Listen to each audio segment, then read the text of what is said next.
Greetings all, Shane Bruce, Resto Ma Daisy. Hey, guess what, kids? A long-form video. A long-form video where I'm going to do something to a gun I haven't messed with before. What you see on the table before you is a brace of Daisy Golden Eagles. This gun was built prior to the Red Ryder series, so it's a 30s vintage gun up into the 40s. The Golden Eagle is the only gun Daisy ever built that was copper plated, as you see by the finish on the surface steel. It's unique in a number of ways. Didn't run it for that many years, didn't build that many of them. Let's take a look at the buttstock down there, and you can see the logo where it says, ooh, Golden Eagle.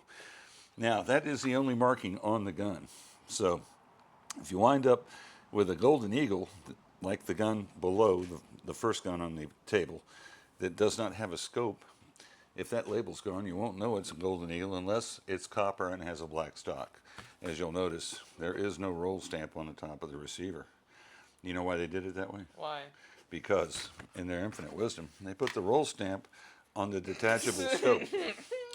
So if the scope goes away, so does the roll stamp.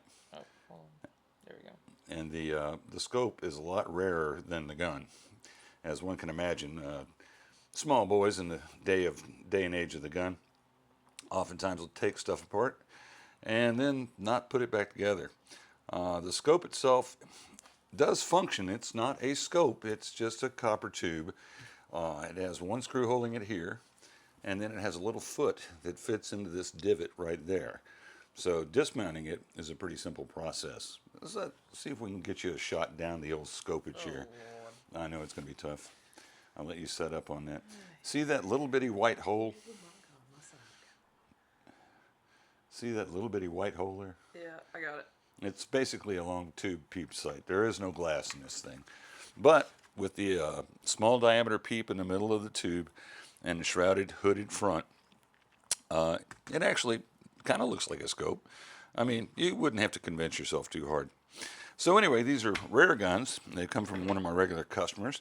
I have been terribly negligent in tending to them because I have another project I've been working on pretty hard that I might reveal to the public at large at some point in time in the future. But today, we're going to do what he sent me these guns to be done to. We're going to find out why they're not working properly, and we're going to remedy the situation. So, as a field test on any Daisy, one thing you can do to find out what's wrong with the gun is cock it, it cocks. That's good.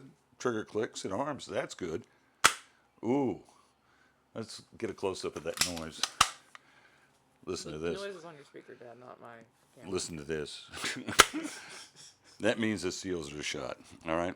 So we know we're going to have to go in the gun and do something about that. It appears complete. Now, this is a top feed loader, so you got to load the BBs in through the little hole in the top. We're going to pull the shot tube out, take a look at it, and see if it's all there. Well, by gum and by George, it's got the BB retention spring. It's not chewed up. There's not a lot of debris here, but I don't think the leather seals on this gun, I think, are shot. There is a seam you can see right here. That might be letting a little air escape. That would affect velocity. But other than that, this is all there. The gun cocks and fires, or cocks and cycles. I wouldn't say it fires. So we'll rip this one apart and see what the problem is, and show you how to take one of these apart. Let's see what's going on with the other gun. There we go. Let's see, our top feed port is closed. We have fired it. This one's got a spring in it. Hear that slap? Yeah. No seals. That's just steel on steel in there. But this one's got a hump spring in it. It's pretty punchy. They should have sounded something like this when we cocked and fired them. You should have heard hear the difference? Yeah. That's a seal doing its thing and compressing a charge of air. Yeah. So we know that both guns have issues internally. All right, to take one of these rare bad boys apart, a couple of things you need to get done prior to getting started.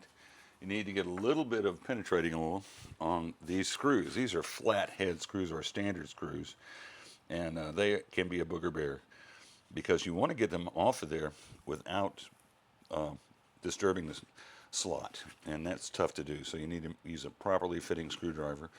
It's never a bad idea to put a little penetrating oil. It doesn't say it on the bottle, but this is a nice penetrating oil. Croyle. It's ancient beyond belief. Anyway, I'll let that suck in there for a second. Before we start this up, we're going to pop the nuts on the back side of the stock bolt and the trigger bolt. You'll notice the lever bolt nut is missing. We'll have to see if we can remedy that. Well, they came off easy enough. All right, so we'll plunk that off to the left. Yeah, you can walk around the whole thing. And then we'll take the trigger nut off. Now, like all daisies, everything comes out the back side. So our next step, let's get a little, I don't think we'll probably need it, but we're going to put it on there. A little oil on this bad boy. And we're going to take the top stock screw out, and we're going to take the stock bolt out and pull the stock element. Now, when you're messing with old daisies and messing with old screws, it is important to get a bit that is the right diameter, the right width, and the right thickness so that it fits and fills the screw itself completely. And this one appears to be hesitant. All right, it will fit that one. Oh, that one's coming out breezy easy. So we'll pull the stock bolt first. We're going to have to go to a different bit to get that trigger bolt out. Let's see if this fits our top stock screw. Not too well. So we're going to go to a smaller bit that's a little narrower. You can see the difference there. And we'll take the top stock screw out. And then we'll pull the buttstock. The trigger screw is independent. It isn't tied to the buttstock. So we can get our first mission done. Whoa! Look at that odd little boy. Oh, yeah. And you'll see there's still some residual copper plating on the top of that screw, which is kind of cool. This one, not so much, but just a little bit. All right, so now we slide this out the back. And we take a look. We have a trigger spring, but we knew that because the trigger worked. Kind of hard to say what this is, but most likely it's poplar, which is the wood daisy preferred. And since it's a painted finish with a label, we're not going to do anything other than clean it up. We're not going to make any attempt to modify that, because that is mainly how you identify what this gun is. Yeah. All right, next thing we're going to pull is the lever bolt. Now, this is a cast iron lever with a copper plate on it. Ooh. I didn't even know you could plate copper to to cast iron. I mean, but that's pretty neat. Why not? You know? I don't know why not, but I didn't know you could. Wow. Alrighty, these are coming off nice. There we go. Let's pull that lever out. And as you can see, it's a low pivot, long nose lever. There's something you don't see every day. Put it on the table. On a daisy. It has a number on the lever. Ooh. Number 14. Fun. And it was plated. Yeah. You know, is that steel or is that cast? That's steel. Ah, okay. Not cast iron. Ah, okay. All right, so now let's get our trigger assembly out, and then we'll be ready to pull the plunger assembly and see just how terribly those seals are messed up. I'm pretty confident. Oh, I know they're going to have to be replaced. And now, on an older gun like this, it uses leather seals. The coevalent product, there we have the copper-plated screw. That's probably rarer than the gun is. Irony. Well, I mean, to have 3 copper-plated screws with one of these guns in one package. Yeah, that's... Well, they even bladed the trigger assembly. Yeah. I mean, why not? Well, I'm just saying, you know, it's the only gun they ever did this to. It's literally the golden eagle. You have to. Well, I think they took your assumption and marched on. Fully convinced that we're going over here. Okay. Yeah, we got to go over here and get the. We're going to pull the plunger assembly out now. We're going to take the shot tube out before we do that. And I'm pretty confident when we get the plunger out, we're going to see that it has little to nothing to show us. Now, the reason I've got 2 of these tools on hand is because I'm not sure which one fits this receiver the best, but we'll find out in a minute. All right. So, same process. Insert your mainspring compressor in the back of the receiver. get contact on the mainspring, which is the head of the rear of the plunger assembly. Apply some pressure and slip and slide the spring stop out. Huzzah! There it is. A little tiny bit of copper left there. Bit, just a smidgen. All right, so now that we've got that done, we're going to take a screwdriver or whatever, probe, whatever you got, and Long, skinny boot. get a shot down in here if you can see. Do I need to bring another light in? I mean, yeah, it'd be helpful. All right. Wow. See the back of the plunger? Dude, I think they copper plated the whole thing. Well, yeah, you would have to dip it in a copper solution. So it's Wow. plated inside and out. Ain't that cool? That's fun. All right, what am I doing now? Now I'm just trying to illustrate the fact that we're going to go in front of this plate with our screwdriver I'll do it, yeah. and pull that back. All right, there you go. So that's fairly easy extraction. It's in there pretty Bam. snug. Just like that. Uh-oh. Chongo. What? Somebody's been in this gun. Oh. That's a composite or a rubber seal. Oh, well, let's go back. Well, that blows my theory completely.